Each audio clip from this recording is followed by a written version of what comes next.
नमस्कार रसिक श्रोते हो. आज आपण ऐकणार आहोत कथा दूरस्था.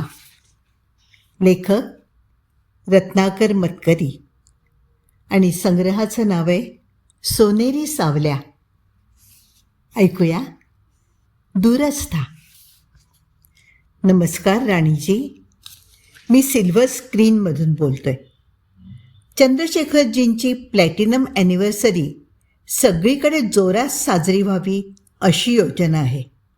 हो, स्क्रीनला त्यांनी केलेलं कॉन्ट्रीब्युशन लक्षात घेता वी ओ धिस टू हिम. सगळीकडच्या सेलिब्रेशनची सुरुवात 1 तारखेपासून होईल. They will last for a whole month. आमचं मॅगझिन नेहमीप्रमाणेच त्यात आघाडीला असेल. तर या प्रोजेक्टची सुरुवात शेखरजींच्या पत्नीने रेखाटलेल्या त्यांच्या व्यक्तिचित्रापासूनच व्हावी असं आम्हाला वाटतंय. नाही, आपल्याला लिहिण्याची तसदी देणार नाही आम्ही. आपण बोलाल त्यावरून आम्हीच लेख तयार करू. हो, मी स्वतःच येतोय आपली मुलाखत घ्यायला. आपल्यासारख्या ज्येष्ठ व्यक्तींसाठी आम्ही नवशिक्या मुलाखतकाराला पाठवणारच नाही. आणखीन तासाभरात आलं तर चालेल ना? फार वेळ नाही घेणार आपला. फार तर अर्धा तास. मग येतोच मी. Thank you very much. बाय. राणीजी सावकाश फोन खाली ठेवतात. तासाभरात कोणी एक पत्रकार येणार आहे. त्याच्याशी 4 शब्द बोलायचे शेखरजींविषयी. ठीक आहे, येऊ दे. अलीकडे फारसं कोणी येत नाही. दिवसच्या दिवस बाहेरचा माणूस दिसत नाही. दिवसातून एकदा येऊन जाणारे मॅनेजरसुद्धा हल्ली 3 दिवसातून एकदा यायला लागलेत. एरवी फक्त वरकामाचा नोकर आणि स्वयंपाकाची बाई. बाहेरचं कुणी नाही. तसं कुणी यायला हवंय असं पण नाही. कुणी येऊ नये असंही नाही. या ना त्या कुठल्याच बाजूचा आग्रह नाही. आयुष्यात आपण कधीच कशाचाही आग्रह धरला नाही. शेखरजी येत्या महिन्यात 75 वर्षांचे झाले असते. आपण आणखीन 3 महिन्यांनी 65च्या होऊ. शेखरजींच्या 10 वर्ष आपण पाठीमागे. पण कधी वाटायचं की आपण युगानुयुगे मागे आहोत. ते आपल्याला मागे टाकून कुठेच्या कुठे निघून गेलेत. एक छोटासा ठिपका, मग पुरते नाहीसेच. आणि नंतर पाहावं ते जवळच आहेत. अगदी जवळ नाहीत, पण निदान हाकेच्या टप्प्यावर. राणीजींना आता नीट चालवत नाही. गुडघे फार दुखतात. सावकाश चालत ते शेखरजींच्या दालनात येतात. दासू रोज इथली झाडलोट करून सगळं चकचकीत ठेवतो खरा, पण तरी एकदा नजर टाकायला हवी. पत्रकार आले की ते शेखरजींचं दालन बघण्याचा आग्रह धरतात. त्यांची निराशा व्हायला नको. दालन पाहून अपेक्षाभंग व्हायला नको. दालन तसं लहानसंच आहे. त्याच्या उंच फ्रेंच विंडोजने मात्र त्याला एक भव्यता आली आहे. खिडक्यांच्या काचा बंदच आहेत. पलीकडे एक वाळूचा पट्टा आणि नंतर समुद्र. अलीकडे अशा संध्याकाळच्या वेळी पडदा बाजूला करून समुद्राकडे बघायचं म्हणजे नको वाटतं. चटोर जोडपी तिथे वाळूत बसून चाळे करताना नजरेला पडतात. पूर्वी हा किनारा शांत निर्मनुष्य असायचा. फक्त समुद्राची गास तेवढी ऐकू यायची. तिथेच त्या खिडकीकडे तोंड करून शेखरजी आपल्या झुलत्या वेताच्या खुर्चीत बसलेले असायचे, विचार करत. सिगरेट मागून सिगरेट संपवत. खाली राखेचा ढीग साचायचा. पण ॲशट्रे घ्या म्हटलं तर ते कधीही ऐकलं नाही. पुढे होऊन त्यांच्या हातात ॲशट्रे ठेवावा असं नेहमी मनात यायचं. पण ते असे विचार करत बसले असताना पुढे व्हायचं धाडसच आपल्याला कधी झालं नाही. त्यांचं असं विचारात बुडून जाणं सुरू झालं की आपण ओळखावं. आता नवीन चित्रपटाची बोलणी सुरू होणार. मग घर गजबजून जाणार. सकाळ संध्याकाळ स्क्रिप्टवर जोरात चर्चा सुरू होणार. माणसं येणार, जाणार, राहायला असणार. त्या गडबडीत हरवल्यासारखं होऊन आपण कुणाला काय हवं नको ते पाहण्याचा जमेल तसा प्रयत्न करणार. त्यात कमी पडलो तर बोलणी खाणार. पण ते नंतर. आधी ही शांतता, हा विचार, चाहूलसुद्धा लागलेली चालणार नाही. म्हणून आपण दारातच दबकून उभ्या. आंघोळीसाठी कधी उठतात, जेवायला कधी उठतात, झोपायला कधी जातात, त्याची वाट पाहात, ताटकळत. राणीजी पुढे होतात. दाराजवळच शेखरजींचा ब्रॉन्झचा बस्ट आहे. शेजारच्या कॅबिनेटमधून शमॉय लेदरचं फडकं काढून राणीची पुतळा पुसतात.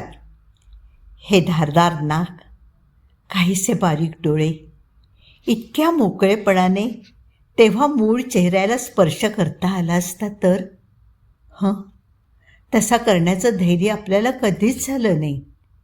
शेखरजींनीही तशी मोकळी कधी दिली नाही. लग्नानंतर पहिली 5 वर्ष तर आपल्याला त्यांची भीतीच वाटायची. आपण जेमतेम 18 वर्षांच्या होतो लग्न झालं तेव्हा. त्यावेळेस त्यांचं एक पिक्चर बाहेर पडलं होतं, सावन की आग.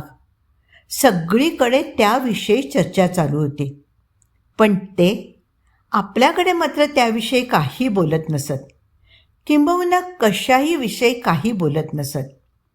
त्यांना एवढ्या लवकर लग्न करायचं नव्हतं. पण घरच्यांनी, विशेषतः आईने आग्रह धरून लग्न जुळवलं. नंतर त्या आईशी मोकळेपणाने वागत. पण आपल्याविषयी मात्र अडी तयार झाली ती झालीच. 5 वर्षात अरुण आणि गायत्री यांचा जन्म झाला आणि बोलायला काहीतरी विषय मिळाला. पण तोपर्यंत त्यावेळचे मॅनेजर खन्ना आपल्याला एक दिवस हौसेने शूटिंग बघायला घेऊन गेले. पहिल्यांदा थोडी मजा वाटली, पण दिवसभर तेच चाललेलं. मग कंटाळा आला. शेखरजींनी तर आपल्याकडे ढुंकूनसुद्धा पाहिलं नाही. कशाला आले असं झालं. दुपारी आपण निघणार एवढ्यात ज्योतिकाचा नाच सुरू झाला. 2 उड्या मारणं कितीतरी वेळ चाललं. तिला काही ते जमेना. तेव्हा शेखरजींनी तिच्या दोन्ही उघड्या कुशींना पकडून तिला उचललं आणि 2 पावलांवर नेऊन ठेवलं. तेव्हा आपण शरमेने खाली मान घातली. खन्ना देखील अस्वस्थ झाला. रात्री शेखरजी एकच म्हणाले, तू येत जाऊ नकोस स्टुडिओत, घराकडेच लक्ष दे, समजलं? नंतर क्वचित, अगदी क्वचित 2-4 वेळा मुहूर्ताला गेलो असलो तर. बाकी आपण कधीच फिरकलो नाही स्टुडिओत. एकदा एका सिनेमाच्या पहिल्या आठवड्यातल्या खेळायला गेलो होतो. सिनेमा पाहताना खूप रडू आलं. घरी आल्यावर म्हटलं, चांगला होता सिनेमा. शेखरजी खेकसले, तुझं काय जात आहे चांगलं म्हणायला? इथे मेलोड्रामा म्हणून वर्तमानपत्राने पार खुर्दा केलाय माझा. तेव्हा लक्षात आलं की नवऱ्याला चांगलं म्हणायचा सुद्धा आपल्याला काही एक अधिकार हवा, थोडीफार समज हवी. आपण त्यानंतर त्यांच्या चित्रपटांना बरं वाईट म्हणणं सुद्धा सोडून दिलं. राणीजी भिंतीवरच्या भव्य पोर्ट्रेटकडे पाहत राहतात. ज्योतिकेचं चित्र, अप्सरेच्या पोशाखातलं, जीवनसंग्राम चित्रपटातलं. किती सुंदर दिसायची ही. यांना मोह पडला असला तर नवल नाही. 5-6 चित्रपट केले तिच्याबरोबर. मग एके दिवशी जेवताना म्हणाले, लोक बोलतात ते खरंच आहे. ती तुझी सवत आहे असंच समज. पहिल्यांदा आपण खूप रडलो, पण मग लक्षात आलं या रडण्याचा काही एक उपयोग नाही. त्या अश्रूंवरही आपला अधिकार नाही. त्यांनी जिथे कधीच आपल्याला जवळ केलं नव्हतं तिथे दूर केल्याचं दुःख वाटून घेणं ही स्वतःची फसवणूकच आहे. नाही म्हणायला एकदाच आपण त्यांच्या जवळ आलो. हे सोन्याचं माकड त्याची साक्ष आहे. कॅनडामध्ये चित्रपट महोत्सवात त्यांच्या रोशनीला गोल्डन मंकी मिळालं होतं. टेबलवर ठेवलेल्या सोनेरी माकडाला शमॉय लेदरने अधिक लखलखीत करताना राणीजींच्या मनात येतं. कॅनडाला जाण्याच्या आदल्या रात्री ज्योतिकाने बरोबर जायला नकार दिला. गेले काही दिवस कंपनीमध्ये पार्टनरशिप हवी यासाठी तिने जी धुसफूस चालवली होती त्याचं हे पर्यावसान. ज्योतिका ह्या अध्यायाची समाप्ती. त्या रात्री शेखरजी प्याल्यामागून प्याले स्कॉच रिझवत बसले होते. त्यांना धीर द्यावा, त्यांच्या दुःखावर फुंकर मारावी असं आपल्याला फार वाटलं होतं. पण आपल्यात आणि त्यांच्यात इतकं अंतर होतं की तितक्या दूरवरून काहीच करणं शक्य नव्हतं. आपण नुसतं पाहत बसलो, मनाविरुद्ध, त्यांना तडफडताना. आणि अचानक त्यांनी ते अंतर तोडून टाकलं.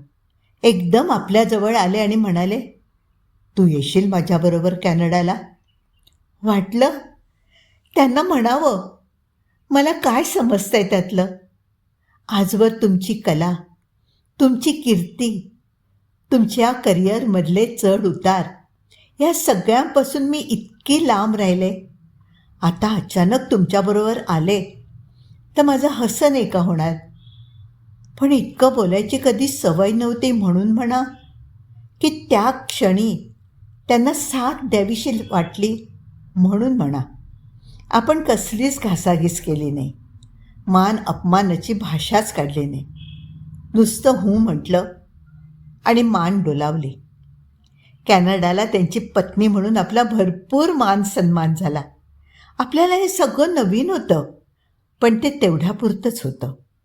आपल्या संबंधात फारसा फरक पडला नाही. ज्योतिकेने यांना जी काही जखम केली असेल ती निदान आपल्याकडे तरी त्यांनी नंतर कधीच उघड केली नाही. त्यानंतर आणखीनही काही लहान सहान प्रकरणांची कुणकुण आपल्याला लागली. हे इथे स्टील्स आहेतच की, ही 5 आरशांमधल्या प्रतिबिंबांमध्ये उभी असलेली रत्नावली, टेनिस रॅकेट घेऊन शॉर्ट घालून धावणारी मधुकांती, कारच्या टपावर बसलेली संगीता. संगीताच्या या चित्रपटापासून पुढचे 2-3 चित्रपट धडाधड आपटले. नंतर अनपेक्षितपणे यशस्वी झाला तो फूल बरसे अंगारे. सगळे रेकॉर्ड्स मोडून त्याने गेलेलं वैभव परत आणलं. पण तोवर फार उशीर झाला होता. शेखरजींचं पिणं आणि त्यातून येणारे आजार सगळंच विकोपाला गेलं होतं. राणीजी कुटुंबाचा ग्रुप फोटो ममतेने पुसून घेतात. या फोटोनंतर आठवड्याभरातच शेखरजी गेले. जशी काही मरणाची चाहूल लागल्यामुळेच त्यांनी हा फोटो काढून घेतला होता. इथे याच खोलीत त्याच्या आदल्याच महिन्यात त्यांनी ज्योतिकाचं जीवनसंग्रामचं स्टील ब्लोअप करून घेतलं होतं. त्या स्टीलसमोरच ग्रुप फोटोसाठी खुर्च्या मांडल्या गेल्या. शेखरजी आणि आपण, अरुणची पारशी पत्नी गायत्री, गायत्रीचा नवरा आणि धाकटी सुरभी. मात्र हा फोटो पाहताना पाठीमागच्या त्या ब्लोअपमुळे असं वाटतं की शेखरजी आणि ज्योतिका हेच खरं जोडपं आहे. आपण आपले त्यांच्याजवळ उभे राहिलो तितकंच खरं जोडपं तर ते आहेत. हा फोटो काढला त्याला 15 वर्ष झाली. अरुण अमेरिकेत सेटल झाला. गायत्री आणि सुरभी आपल्या संसारात सुखी आहेत. चित्रपट क्षेत्रापासून सगळीच आता खूप लांब गेली आहेत. आश्चर्य म्हणजे आपणच आता त्यातल्या त्यात शेखरजींच्या जवळ आहोत. निदान त्याच्या आठवणींनी त्यांच्याशी जोडलेल्या आहोत. पण आठवणी तरी कसल्या? उपरेपणाच्याच ना. शेखरजींना मिळालेल्या असंख्य पारितोषिकांच्या आणि स्मृतिचिन्हांच्या कपाटावर हलकेच फडकं मारून घेता घेता कुणाची तरी चाहूल लागते. म्हणून राणीची वर पाहतात. दारात पत्रकार उभे आहेत. शेखरजींच्या दालनापाशी येऊनच ते थडकले. मी मुलाखत घ्यायला आलो आहे, हात जोडून ते म्हणाले. या स्मृती महोत्सवात आपल्या मुलाखतीला फार महत्त्व आहे, कारण आपणच शेखरजींच्या सर्वात जवळ असलेल्या व्यक्ती आहात, नाही का? आपणच सगळ्यात जवळच्या व्यक्ती आहात. राणीजी फक्त स्मित करतात, काही बोलत नाही. कथा इथे संपली आहे. कथा ऐकत असताना आपल्याला बरेच सिनेकलाकार आठवले असतील. त्यांच्या पत्नीची काय हालत होत असेल ती सुद्धा आपल्याला जाणवली असेल. फार कठीण असतं हे आयुष्य. पुन्हा भेटूया नव्या कथेसह.